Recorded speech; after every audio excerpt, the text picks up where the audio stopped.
What is an educated Filipino? By Francisco Binetes. What is an educated Filipino and what qualities should distinguish him today? The conception of education and of what an educated man is varied is response to fundamental changes in the details and aims of society. In our country and during this transition stage in our national life, what are the qualities which an educated man should possess? Great changes have taken place in the nature of our social life during the last 40 years. The contact with Americans and their civilization has modified many of our own social customs, traditions, and practices.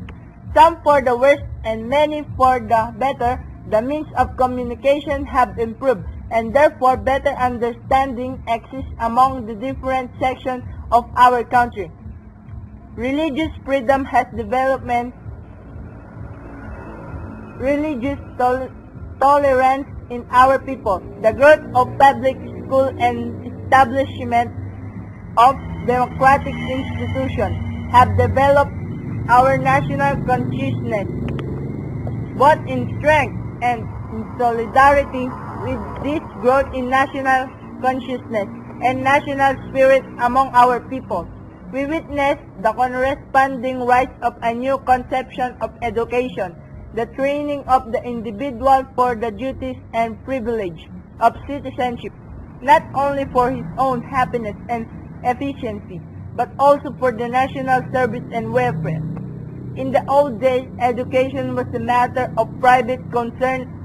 Now it is a public function, and the state not only has the duty but it has the right as well to educate every member of the community, the old as well as the young, women as well as men, not only for the good of the individual but also for the self-preservation and protection of the state itself.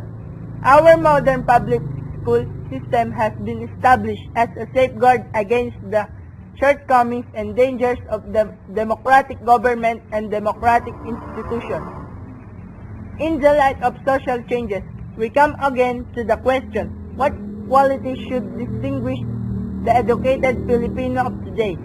I venture to suggest that the educated Filipino should first be distinguished by the power to do. The Oriental excels in reflective thinking. He is a philosopher. The Occidental is the doer. He manages things, men, and affairs. The Filipino of today needs more of his power to translate reflection into action.